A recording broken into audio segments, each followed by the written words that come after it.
Bismillahirrahmanirrahim. Assalamualaikum warahmatullahi wabarakatuh. Okey, alhamdulillah rabbil alamin wassalatu wassalamu ala asyrafil anbiya wal mursalin wa ala alihi wa sahbihi ajma'in. Okay, for your information, this video is recorded. Saya record dulu video ni untuk ada kawan yang tak boleh masuk. Okay, so harapnya semua dalam keadaan sihat dan sejahtera. Dan tak ada yang affected by COVID-19 rasanya semua sihat lah. Okay, sebelum kita mula kelas kita pada pagi ni, kita mulakan dengan Ummul Kitab Al-Fatihah. Bismillahirrahmanirrahim. Alhamdulillahirrahmanirrahim. Ar-Rahmanirrahim. Maliki yaumiddin. Iyyaka na'budu wa iyyaka nasta'in. Ihdinas siratal mustaqim. Siratal ladzina an'amta 'alaihim ghairil maghdubi 'alaihim waladdallin.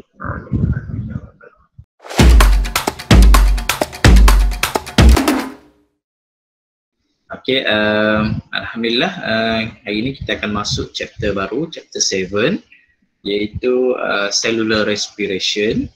Okay, untuk chapter 7 ni we have 3 subtopic. Kita ada 3 subtopic.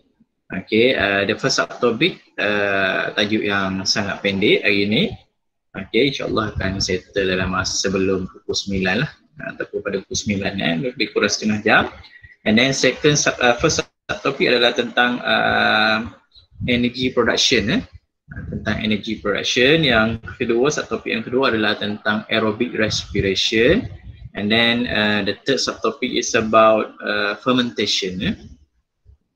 Okay, so insyaAllah dalam masa 3 kali sesi kelas kita boleh habiskan chapter 7. Kita tengok video ni dulu. Saya tak pasti kamu boleh dengar audio ke tak. Kita nak kaitkan dengan tajuk kita, cellular respiration.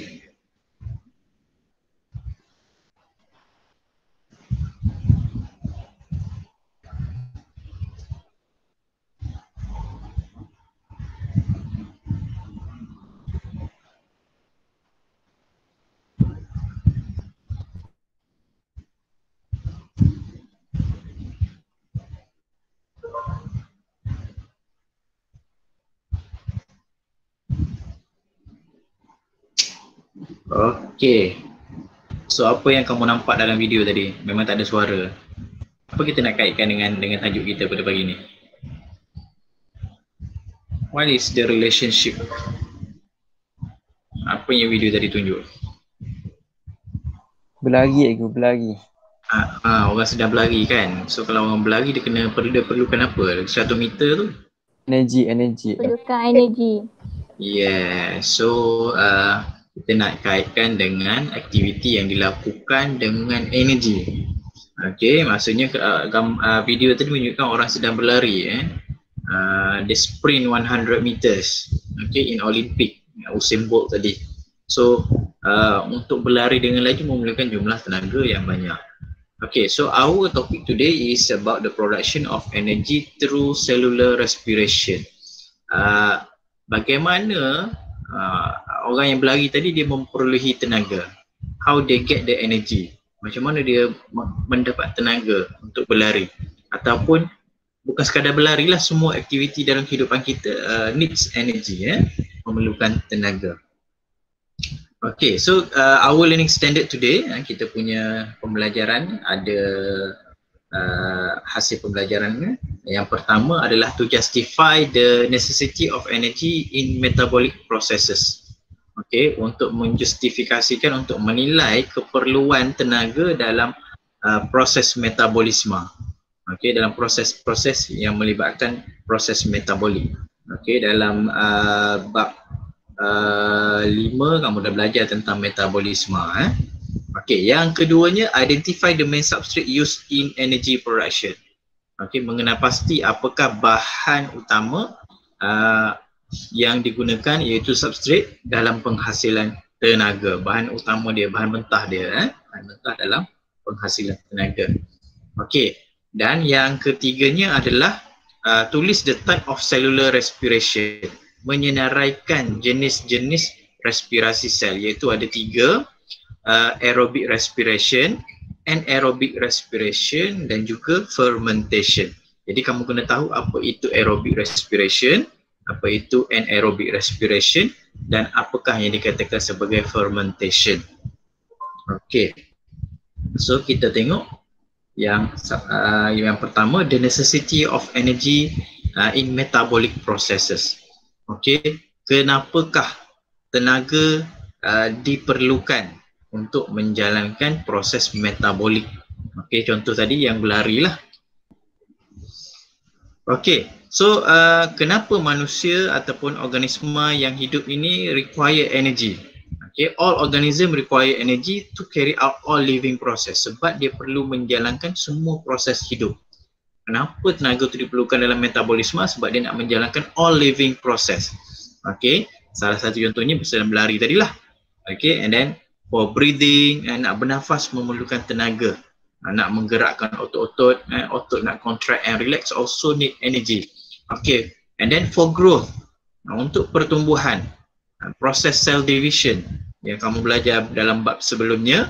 Okay, cell division juga memerlukan tenaga untuk menjalankan proses dia, untuk mitosis, meiosis, untuk cytokinesis, and also reproduction.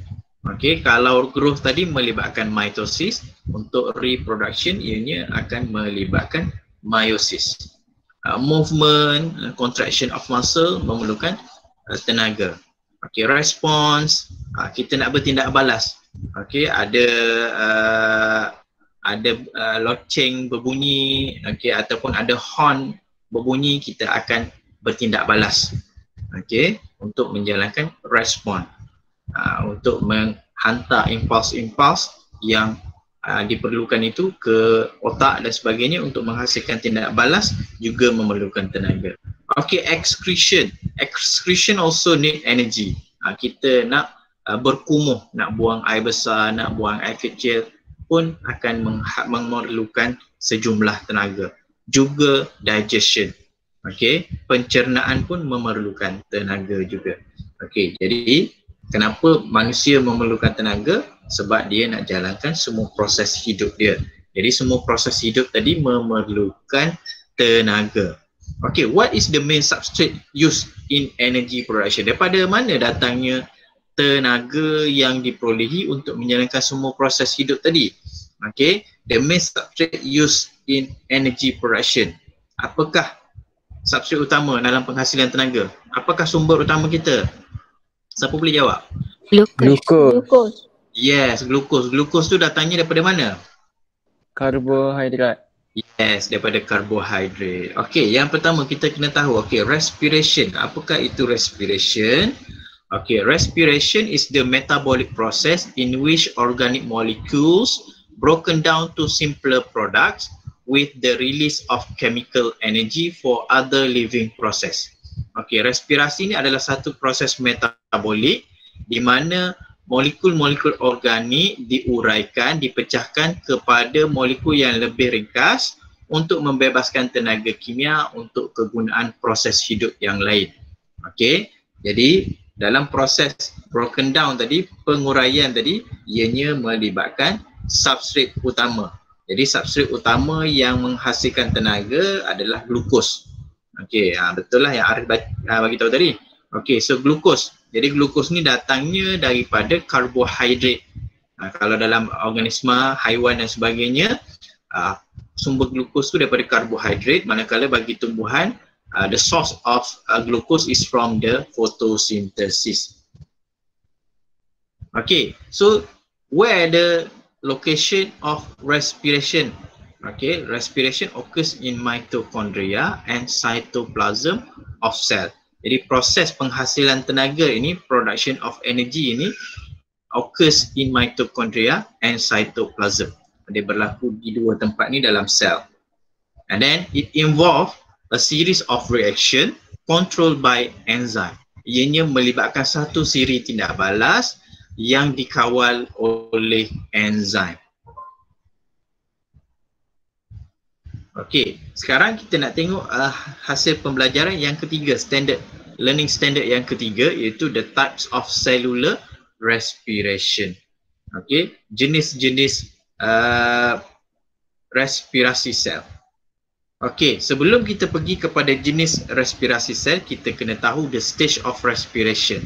Okey, the stage of respiration sebelum dia masuk ke dalam sel, sebelum dia sampai kepada cellular respiration, ada dua peringkat. Okay, the first one is external respiration.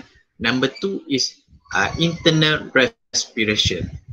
Okay, so stage of respiration, external respiration is a mechanical process that maintain a continuous exchange of gases between the respiratory surfaces of an organism and its environment.